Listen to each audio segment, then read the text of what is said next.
کہ یہ اس کو ضروری ہے کہ اس طرح یہ رکھے گا باندھ کے یا پلستر باندھے گا، تو اس کو نہیں، یہ نہیں کہیں گے کہ یہ بے صبر ہے، صبر کی اس سے نکل گیا، یا یہ شکایت کر رہا ہے کہ دیکھو میرا ہاتھ ٹوٹ گیا. نہیں، اس میں یہ مجبور ہے کہ یہ اس کا علاج کر رہا ہے. اب لوگوں کو پتا چل گیا تو ٹھیک ہے. اس میں اگر یہ زبان سے کچھ نہیں بولتا، مزید کچھ اظہار نہیں کرتا اپنے طور پر، ہے نا، میری اسکوٹر سے میں گر گیا نا، اسکوٹر کو لگ گیا نا، پنکچر ہو گیا اور مڈ گارڈ ٹوٹ گیا اور فلاں ہو گیا اور ٹریفک جام ہو گئی تھی اور میں یار بہت پسینہ آ رہا تھا، روزہ بہت لگا تھا، وغیرہ وغیرہ. یعنی اگر آپ مثالیں تو لاکھوں شکایتیں آپس میں کی جاتی ہیں. تو یعنی کہ یوں سمجھو کہ بے صبری کا دور دورہ ہے. اللہ کرے کہ ہم کو صبر کی روح نصیب ہو جائے، صبر کی حقیقت نصیب ہو جائے. ایسے ایسے بزرگوں کا مطلب واقعات ہیں کہ وہ ایسی ایسی مصیبتیں آتی تھی لیکن یہ بولتے نہیں تھے، اف نہیں کرتے تھے. حجت الاسلام حضرت سیدنا امام محمد بن محمد غزالی علیہ رحمت اللہ الوالی نقل کرتے ہیں، حضرت سیدنا احنف بن قیس رحمت اللہ تعالی علیہ فرماتے ہیں ایک بار میری داڑھ میں شدید درد ہوا جس کے سبب میں ساری رات سو نہ سکا. میں نے دوسرے دن اپنے چچا جان علیہ رحمت الحنان کی خدمت میں شکایت کی کہ میں داڑھ کے درد کی وجہ سے ساری رات سو نہ سکا. اس بات کو میں نے 3 بار دوہرایا، ریپیٹ کیا 3 بار. اس پر انہوں نے، یعنی مامو جان یہ بھی اہل اللہ میں سے تھے، اس پر انہوں نے کہا تم نے ایک ہی رات میں ہونے والے اپنے درد کی اتنی زیادہ شکایت کر ڈالی، حالانکہ میری آنکھ کو ضائع ہوئے 30 برس ہو چکے. میں نے کبھی کسی سے اس کی شکایت نہیں کی. اچھا آپ بولے 30 سال کا بول تو دیا، یہاں ضرورت تھی، یہاں اس کو نیکی کی دعوت دینی تھی کہ دیکھو میرے 30 سال میں میری آنکھ ضائع ہو گئی، نظر آ رہی ہوگی، جیسے میں نے پٹی کی مثال دی کہ پٹی نظر آ رہی ہے، خود کہنا کہ یوں ٹوٹا اور یوں پھوٹا اور یوں گھسٹا اور یوں خراش آئی اور 2 آدمی دوڑ کر آئے، بیچاروں نے تسلی دی، ورنہ تو میں تو گیا تھا کام سے، اور وغیرہ وغیرہ بلا ضرورت. جو یہ پوری جو ہسٹوری سناتے ہیں نا شکایت کی، وہ اپنی جگہ پر ہے. اور گر گئے، چوٹ لگی ہے، سہلا رہا ہے بندہ، اب لوگ دیکھ رہے ہیں اس کو چوٹ لگی ہے، اب اس پر تو پردہ ڈال نہیں سکتا نا. اور اگر یہ سہلانے سے صبر کر سکتا ہے، دوسرے جب دیکھ رہے ہوں تو اس پر بھی صبر کر لے، نہ سہلائے. لیکن ہوتا یہ ہوگا کہ سہلا تو رہا ہے، لوگ دیکھیں گے تو زور زور سے سہلائے گا تاکہ وہ نگاہ ہمدردانہ نصیب ہو جائے، ادھر سے نگاہ ہمدردانہ پڑے، ادھر سے ثواب تشریف لے جائے. تو یہ کہ آنکھ چلی گئی، یہ آنکھ کا چلی جانا نظر آ رہا ہے 30 برس سے، لیکن میں نے کبھی زبان سے کہا کہ میری آنکھ چلی گئی ہے. یہ میرے ذہن میں اس کی وضاحت آ رہی ہے کہ خود نظر آ جائے پریشانی وہ الگ بات ہے. اپنا بچہ بیمار ہو گیا، بچوں کا کوئی بھی گھر کا فرد بیمار ہو گیا، باپ بیمار پڑا ہے، اب دعا کے لیے کہنا ہے تو ٹھیک ہے، یہ شکایت نہیں ہے. ویسے باپ کی شکایت، ماں کی شکایت، ماں بیمار ہے، بہت ہم لوگ پریشان ہیں، روزگار کی تنگی ہے، یہ وہ ہے، قرضہ چڑھی ہے، بلا ضرورت کسی کو بتانا یہ شکایت ہے. اور یہ شکایت اتنی بری چیز ہے کہ بعض اوقات کفر میں داخل کر دیتی ہے. اللہ تعالیٰ کی شکایت کرنا کہ بس اللہ تعالیٰ نے بس پریشان کر رکھا ہے، میرا کیا قصور ہے تو مجھے اتنا اللہ تعالیٰ نے دکھ دیے. تو اگر معاذ اللہ یہاں شکایت اور اعتراض اس کی مراد ہے، جب تو اسلام سے خارج ہو جائے گا. تو بعض اوقات یہ کہ اگر اس انداز میں بول رہا ہے کہ اللہ نے یہ بیماری دی، یہ بیماری دی، اور اگر اس کی نیت یہ ہے کہ مجھے اللہ تعالیٰ نے بس امتحان میں مبتلا فرمایا ہے اور دعا کیجئے کہ اب اللہ تعالیٰ ثابت قدمی بھی مجھے نصیب کر دے، تو اس طرح کی کوئی تعویل بن جائے تو الگ بات ہے. بعض اوقات انداز واضح کفریہ ہوتا ہے. واللہ تعالی اعلم ورسولہ اعلم عز وجل وصلی اللہ تعالی علیہ وآلہ وسلم صلو علی الحبیب صلی اللہ تعالی علی محمد. روزے کا ثواب کتنا ہے؟ جواب ارشاد فرماد. اللہ تعالیٰ کے جس بھی فرمان پر ہم عمل کریں گے ثواب ملے گا. تو روزہ بھی اللہ تعالیٰ کے فرمان کی وجہ سے رکھا جاتا ہے، اس کا حکم ہے، آرڈر ہے، ہم رکھتے ہیں تو ثواب تو ملے گا. اور اس کے ثواب کی تو کیا مطلب انتہا، اتنا ثواب ہے کہ اتنی حدیثوں میں مختلف ثوابات کا تذکرہ ہے کہ جس کی انتہا نہیں. فرمان مصطفیٰ صلی اللہ تعالی علیہ وآلہ وسلم، آدمی کے ہر نیک کام کا بدلہ 10 سے 700 گنا تک دیا جاتا ہے. اللہ عز و جل نے فرمایا اِلَّا الصَّوْمَ فَإِنَّهُ لِي وَأَنَا أَجْزِي بِهِ، سوائے روزے کے کہ روزہ میرے لیے ہے اور اس کی جزا میں خود دوں گا. واللہ تعالی اعلم ورسولہ اعلم عز و جل وصلی اللہ تعالی علیہ وآلہ وسلم صلو علی الحبیب صلی اللہ تعالی علی محمد. میرا نام عمران کبیر ہے اور میں مہران یونیورسٹی میں پڑھتا ہوں سول انجینئرنگ کے فائنل ایئر میں. امیر اہل سنت سے میرا سوال ہے کہ یہ جو ہمارے بزرگ وغیرہ جو فوت ہو جاتے ہیں تو ان کے احسان ثواب کے لیے ہم کیا کر سکتے ہیں، اور کیا اس کا ان کو ثواب پہنچتا ہے یا ان کے گناہ وغیرہ معاف ہو جاتے ہیں؟ بے شک ایصال ثواب ہوتا ہے، یعنی ثواب جو پہنچتا ہے، اور اس سے جو دنیا سے رخصت ہوا اس کو فائدہ ہوتا ہے. اور اس پر کئی حدیثیں بیان کی گئی ہیں. حضرت سیدنا سعد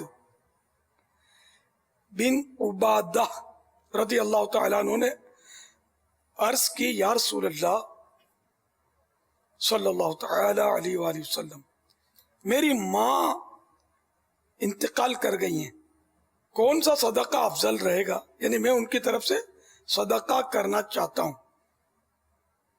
سرکار صلی اللہ تعالی علیہ وآلہ وسلم نے فرمایا پانی. چنانچہ انہوں نے ایک کنواں کھدوایا اور کہا یہ ام سعد کے لیے ہے،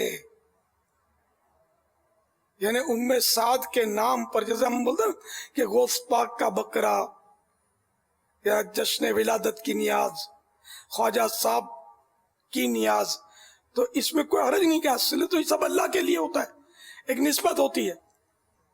اب مسجد کا نام مسجد اللہ کے لیے، لیکن نام تو ہمارے جہاں سے میں بول رہا ہوں فیضان مدینہ بولتے ہم. پھر اللہ کے لیے مسجد تو مسجد نبوی، نام تو نبی کے نام پر ہے صلی اللہ تعالی علیہ وآلہ وسلم، مگر اللہ کا گھر ہے نا، تو یوں کوئی حرج نہیں ہوتا. تو اسی طرح ایصال ثواب میں یہ انہوں نے اپنی ماں کے لیے یہ کنواں اپنی ماں کے نام کا بنایا کہ اس کا ثواب جو ہے یہ ان کی ماں کو پہنچے. یہ سنن ابی داود جلد 2 صفحہ نمبر 180 حدیث نمبر 1681 دار الفکر بیروت، یہ حوالہ اس حدیث کا. تو ایصال ثواب یہ حدیثوں سے ثابت ہے، اور جانے والا انتظار کرتا ہے کہ اس کے لیے کوئی دعا کرے. وہ حدیث شریف میں فرمایا کہ وہ ڈوبتے شخص کے مانند ہوتا ہے، تو اس کو ایصال ثواب کا ہمارے انتظار ہوتا ہے، ہم اس کے لیے دعائے مغفرت کریں. دعائے مغفرت بھی ایک طرح سے ایصال ثواب ہے نا، کہ فائدہ پہنچانا ہی ہے نا. سرکار نامدار صلی اللہ تعالی علیہ وآلہ وسلم کا فرمان مشکبار ہے، مردے کا حال قبر میں ڈوبتے ہوئے انسان کی مانند ہے کہ وہ شدت سے انتظار کرتا ہے کہ ماں یا باپ یا بھائی یا کسی دوست کی دعا اس کو پہنچے، اور جب کسی کی دعا اسے پہنچتی ہے تو اس کے نزدیک وہ دنیا و ما فیہا، یعنی دنیا اور اس پہ جو کچھ ہے سے بہتر ہوتی ہے. اللہ عز و جل قبر والوں کو ان کے زندہ متعلقین یعنی تعلق رکھنے والوں کی طرف سے ہدیہ کیا ہوا ثواب پہاڑوں کی مانند عطا فرماتا ہے. زندوں کا ہدیہ یعنی زندوں کی گفٹ مردوں کے لیے دعائے مغفرت کرنا ہے. واللہ تعالی اعلم ورسولہ اعلم عز وجل وصلی اللہ تعالی علیہ وآلہ وسلم. صلو علی الحبیب صلی اللہ تعالی علی محمد. کچھ تحریری سوالات بھی ملے ہیں. افطاری کے فوراً بعد اور اذان سے پہلے کلی کرنا چاہیے؟ ضرورت ہو تو کر سکتے ہیں کلی. کسی نے روزہ رکھا، اس کو غسل و وضو کے فرائض معلوم نہیں، تو کیا اس کا روزہ ہو جائے گا؟ ہو جائے گا. پاپا جان، اگر کوئی اسلامی بہن اعتکاف میں بیٹھی ہو تو وہ گھر کا کوئی کام کر سکتی ہے؟ اگر گھر میں کوئی فرد نہ ہو تو جھاڑو برتن وغیرہ؟ جو اس کی مخصوص جگہ ہے نا اعتکاف کی، اس میں کر سکتی ہے. کچن میں جا کر کھانا نہیں پکا سکتے، یا سارا وہ جو بڑے گھر ہوتے ہیں تو ساری جگہ جھاڑو دے پوچھے لگائے، یہ نہیں کر سکتے. پھر اعتکاف نہ کرے. اس پر کوئی سنت موقدہ تو نہیں ہے اس پر. اچھا، یہ سنت موقدہ علی الکفایہ میں مرد کے لیے نا، کرے گی تو ثواب ملے گا، لیکن اب ایسی مجبوری میں پھر اعتکاف نہ کرے. واللہ تعالی اعلم ورسولہ اعلم عز وجل وصلی اللہ تعالی علیہ وآلہ وسلم. صلو علی الحبیب صلی اللہ علیہ وسلم. السلام علیکم ورحمۃ اللہ وبرکاتہ. وعلیکم السلام ورحمۃ اللہ وبرکاتہ. امیر اہل سنت کی خدمت میں عرض ہے